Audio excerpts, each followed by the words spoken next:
मुल्क में एक बादशाह रहता था। इसकी सिर्फ एक ही बेटी थी, बहुत खूबसूरत लेकिन बहुत जिद्दी और सरकश थी।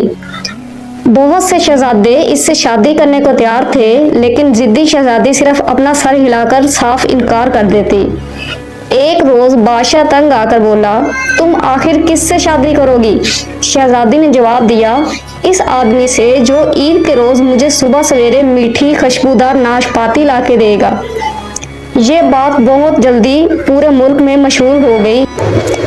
दूसरे लफ्जों में इसका ये मतलब है कि वो किसी से शादी नहीं करेगी। इस मुल्क में एक ऐसा नेक दिल बूढ़ा भी रहता था जिसके 3 बेटे थे। सबसे बड़ा लड़का मोची का काम करता था, दूसरा दर्जी था और तीसरा बावर्ची खाने में बर्तन मांजता था।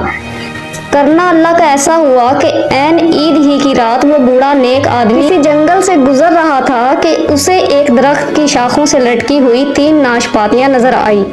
खुशबूदार, मीठी, नरम और तरोताज़ा नाशपातियां। वो उन्हें देखकर बड़ा हैरान हुआ। फिर इसने तीनों नाशपातियां तोड़ ली और सीधा घर ले आया। घर आकर इसने अपने बड़े बेटे को बुलाया और एक नाशपाती देकर बोला, ईद का जोड़ा पहनो और ये नाशपाती इसी वक्त शहजादी के पास लेकर जाओ। जवान बेटे ने बूढ़े बाप की हुक्म की तामील की, ईद का जोड़ा पहना और नाशपाती को एक प्यारी सी टोकरी में सजाया और महल की तरफ चल दिया। वो थोड़ी ही दूर गया था कि जंगल में से एक अजीबोगरीब बूढ़ा मिला और टोकरी की तरफ इशारा करके बोला, इसमें क्या है? तुम्हें इससे क्या? नौजवान ने सख्ती से जवाब दिया, अपना रास्ता लेकर चलते बनो। महल में दाखिल होते ही टोकरी शहजादी के सामने रखी। शहजादी ने टोकरी खोल ली, पत्ते एक तरफ हटाए और नाशपाती को देखते ही भुना गई। वो इस तरह बुरी तरह गली सड़ी हुई थी कि उसे देखने को भी जी नहीं चाहता था। गंवार नौजवान की इस हरकत से बादशाह और भी नाराज हुआ और दरबान को हुक्म दिया कि इस बेवकूफ़ को कोड़े मार मार कर बाहर निकाल दिया जाए। पछताता और अफसोस करता वो वापस जा रहा था। इसने अपने बाप से सारा माजरा बयान किया। फिर बूढ़े बाप ने अपने मंझले बेटे को बुलाया और बोला, ईद का जोड़ा पहनो और ये नाशपाती इसी वक्त शहजादी के पास लेकर जाओ। वो नाशपाती टोकरी में संभाले इसी वक्त रवाना हो गया। जब जंगल में पहुंचा तो वहीं पर उसे वही बूढ़ा पुरस्कार मिला। वो टोकरी की तरफ इशारा करके बोला, इसमें क्या है? कुछ भी हो, तुम्हें इससे क्या? वो बूढ़े को झिड़कता हुआ महल की तरफ चल दिया। जब महल में पहुंचकर इसने नाशपाती शहजादी को पेश कर दी तो शहजादी ने पत्ते एक तरफ हटाकर नाशपाती पर निगाह डाली। ये नाशपाती भी गल सड़ चुकी थी और उससे भी बदबू के भभके आ रहे थे। फिर बादशाह के हुक्म पर दरबार ने उसे भी कोड़े मारे और जलील करके महल से निकाल दिया। वो भी पहले भाई की तरह मुंह लटकाकर घर वापस आ गया। बूढ़े नेक आदमी ने तीसरी नाशपाती निकाली और सबसे छोटे लड़के को देखकर बोला, ईद का जोड़ा पहनो और उसे फौरन शहजादी के पास लेकर जाओ। उसे भी रास्ते में वही बूढ़ा आदमी मिला और पूछा, टोकरी में क्या है? इसमें एक बड़ी मीठी पकी हुई तरोताज़ा नाशपाती है। मैं इसे शहजादी के पास लेकर जा रहा हूँ और मुझे उम्मीद है इसे देखते ही मेरे साथ शादी पर तैयार हो जाएगी। लड़के ने इस अजनबी को जवाब दिया। बूढ़े ने कहा, तुम अच्छे, नेक और खुश इखलाक लड़के हो। लो ये छोटी सी तिलस्मी सीटी, जब इसे बजाओगे तो इसकी आवाज़ सुनकर हर चीज़ तुम्हारे पीछे भागी भागी चली आएगी। लड़के ने इस बूढ़े का शुक्रिया अदा किया, सीटी जेब में डाली और हंसता खेलता शाही महल की तरफ जा पहुंचा। शहजादी ने टोकरी खोलकर पत्ते एक तरफ हटाए। एक तरोताज़ा नाशपाती को देखकर वो बुखला गई।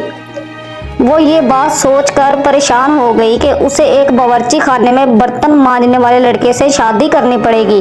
वो ज़रा देर खामोश बैठी रही और फिर बोली, मैं तुमसे शादी ज़रूर करूँगी, लेकिन मेरी एक शर्त है और वो ये है कि मेरे बागीचे में 100 खरगोश मौजूद है। तुम इन सबको कुछ खिलाने के लिए ले जाओ। पूरे 1 हफ्ते तक इनकी अच्छी तरह देखभाल करो। इनमें से एक भी इधर उधर ना होने पाए। अगर तुमने ये काम मेरी मर्जी के मुताबिक किया तो मैं तुमसे शादी कर लूँगी। वो सीधा बागीचे में आया, जेब से तलस्मी सीटी निकालकर बजाई और 100 के 100 खरगोश इसके पीछे चल पड़े। इन्हें इकट्ठा करने में ज़रा दिक्कत ना हुई। तीसरे रोज़ शहजादी कनीज़ का भेस बदले छोटे से गधे पर सवार होकर इसके पास आई और बोली, तुम्हारे खरगोश तो बहुत खूबसूरत हैं, तुम इनमें से एक खरगोश मुझे बेच दो।